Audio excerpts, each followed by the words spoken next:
A ver, ¿cómo funciona un reactor nuclear? ¿De verdad? Pues la clave de todo está en el viaje de una partícula diminuta invisible, el neutrón. Para entender de dónde sale toda esa energía, vamos a hacer una cosa. Vamos a seguir a uno de estos neutrones en su viaje y a desentrañar la física que hay detrás. Venga, vamos al lío. Vale, este va a ser nuestro recorrido. Primero, vamos a ver qué probabilidad tiene nuestro neutrón de chocar con algo. Después, qué pasa cuando choca. Veremos los materiales con los que se puede topar, cómo se mantiene todo en equilibrio, o sea, la reacción, y al final, cómo conseguimos controlar todo este proceso en un reactor de verdad. Pues venga, empezamos. Hay que imaginarse un entorno que es increíblemente denso. Tenemos a nuestro neutrón solitario moviéndose a una velocidad de vértigo por un mar, literalmente un mar, de núcleos atómicos. Así que la primera pregunta, la más básica de todas, es ¿va a chocar contra algo o no? Y para responder a eso, los físicos utilizan un concepto que, suena un poco raro, la sección eficaz. Ojo, que el nombre engaña, no tiene nada que ver con el tamaño físico del núcleo. Piénsalo de esta manera, imagina que estás en un bosque muy frondoso y tiras una pelota. La probabilidad de darle a un árbol no depende solo de lo gordo que sea el tronco, ¿verdad? Depende también de cuántos árboles hay y de la velocidad a la que tiras la pelota. Pues bien, la sección eficaz es justo eso, es una medida de esa probabilidad de que haya una interacción.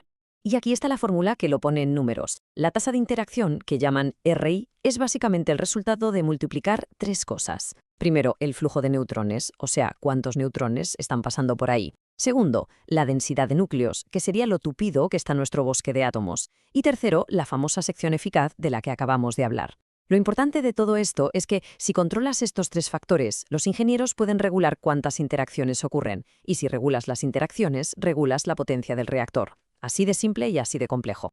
Vale, perfecto. Damos por hecho que nuestro neutrón va a chocar. La siguiente pregunta es obvia. ¿Y ahora qué?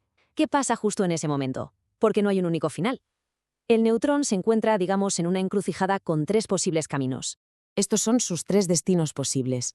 Puede rebotar contra el núcleo, lo que se llama dispersión, puede ser absorbido, o sea que el núcleo se lo traga, o puede hacer lo que todos queremos que haga en un reactor para generar energía, partir el núcleo en dos, o sea, la fisión. Pero es que, fíjate, la cosa es más interesante porque incluso un simple rebote tiene sus matices. Está la dispersión elástica, donde el neutrón choca como si fuera una bola de billar y pierde algo de velocidad. Esto es súper importante para lo que se conoce como moderación, que no es más que frenar neutrones. Y luego está la dispersión inelástica. Aquí el neutrón le da parte de su energía al núcleo, lo excita y por tanto frena mucho más de golpe. Esto suele pasar más con núcleos pesados y con neutrones que van a toda velocidad. El segundo camino posible es la absorción. Aquí no es rebote ni nada, el núcleo directamente se come al neutrón. Y esto es clave para controlar el reactor, porque algunos de los nuevos elementos que se crean, como el xenón 135, son lo que se conoce como venenos neutrónicos.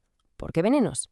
Porque son buenísimos absorbiendo neutrones, tanto que si no se gestionan bien pueden llegar a frenar la reacción en cadena o incluso a envenenarla por completo y parar. Y por fin llegamos al tercer destino, el premio gordo, la fisión. El neutrón es absorbido, sí, pero el núcleo se vuelve tan inestable que ¡zas! Se parte en dos. Al partirse, libera una cantidad de energía bestial, pero, y esto es lo más importante de todo para que la cosa continúe, libera entre 2 y 3 neutrones nuevos. Y claro, estos nuevos viajeros pueden ahora provocar sus propias fisiones. Acabamos de crear una reacción en cadena. Ahora bien, ¿de qué depende que pase una cosa u otra? Pues, como es de imaginar, depende totalmente del tipo de núcleo con el que se topa nuestro neutrón. No todos los materiales son iguales, ni de lejos. Básicamente hay tres categorías de materiales que nos interesan. Primero, los materiales físiles, como el uranio 235. Este es, digamos, la estrella del show. Se puede fisionar con neutrones de cualquier energía, pero le gustan especialmente los que van lentos, los térmicos.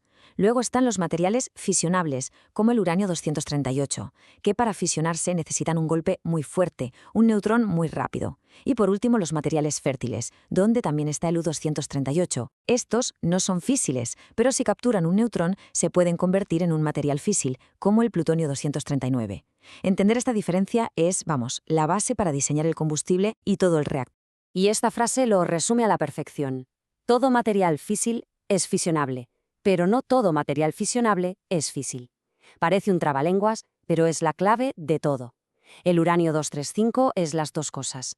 Pero el uranio 238, que es más del 99% del uranio que hay en la naturaleza, es fisionable y fértil, pero no es físil. Y esa es la gran diferencia. Vale, ahora vamos a cambiar de perspectiva. Dejamos de seguir a un único neutrón y vamos a pensar en los billones y billones que hay en el reactor. El comportamiento de toda esa población de neutrones es lo que define el estado del reactor, y a ese concepto se le llama criticidad. Si se pierden más neutrones de los que se generan en las fisiones, la población de neutrones va bajando. Esto se mide con un factor, la K. Si esa K es menor que 1, decimos que el reactor es subcrítico. La reacción en cadena simplemente se apaga sola. No hay suficiente combustible de neutrones para mantenerla viva. Ahora, ¿qué pasa si K es exactamente igual a 1? Pues que hemos llegado al estado crítico. Y ojo, crítico aquí no significa peligroso, significa equilibrado. Es el estado ideal para que un reactor funcione. Por cada neutrón que provoca una fisión, justo uno de los nuevos neutrones que salen provocará otra. La población de neutrones se mantiene estable y la potencia que genera el reactor es constante. Y la tercera opción, claro, es que K sea mayor que 1. En este caso, el reactor es supercrítico. Ahora se están generando más neutrones de los que se pierden. La población de neutrones crece y crece, la reacción en cadena se acelera y la potencia del reactor sube. Este estado es necesario para arrancar el reactor o para subir de potencia, pero obviamente hay que controlarlo con una precisión milimétrica. Hemos visto toda la física que hay detrás, pero ¿cómo se usan todos estos principios para construir y manejar una máquina real de forma segura? Pues aquí es donde la física le pasa el testigo a la ingeniería. Las dos herramientas principales para domar la reacción son las barras de control y el moderador. Son como el freno y el acelerador de un coche. Las barras de control están hechas de materiales que son venenos neutrónicos. Se comen los neutrones que dan gusto. Al meterlas en el núcleo, absorben neutrones y bajan la K, o sea, frenan la reacción. El moderador, en cambio, es más como el acelerador. No frena los neutrones para pararlos, sino para hacerlos más efectivos. Los ralentiza, haciendo que sea mucho más probable que provoquen una fisión en el uranio 235. Y esto nos lleva a los dos grandes tipos de reactores que existen. Por un lado, los reactores térmicos, que son la inmensa mayoría de los que hay hoy en día, usan un moderador para frenar los neutrones y así aprovechar al máximo el uranio 235. Por otro lado, están los reactores rápidos. Estos no llevan moderador. Usan los neutrones a toda velocidad no solo para fisionar, sino también para convertir material fértil, como el U-238, en material físil nuevo. Es un proceso llamado breeding o de reproducción, y en teoría podría multiplicar la cantidad de combustible que podemos sacar de los recursos que tenemos. Y para terminar, un dato que es simplemente alucinante.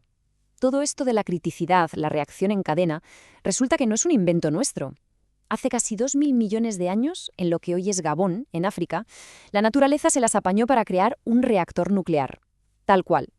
Una combinación perfecta de un yacimiento de uranio muy rico y agua subterránea que hacía de moderador. Y estuvo funcionando de forma intermitente durante cientos de miles de años. O sea, que la física que hemos estado viendo es tan fundamental, tan básica, que la propia naturaleza la usó mucho antes que nosotros. El viaje de un simple neutrón nos ha llevado desde la probabilidad cuántica hasta una de las tecnologías energéticas más potentes que existen. Y claro, esto nos deja con una pregunta en el aire, ¿no? Si la naturaleza fue capaz de crear un reactor hace 2.000 millones de años, ¿cuál es el futuro de los nuestros?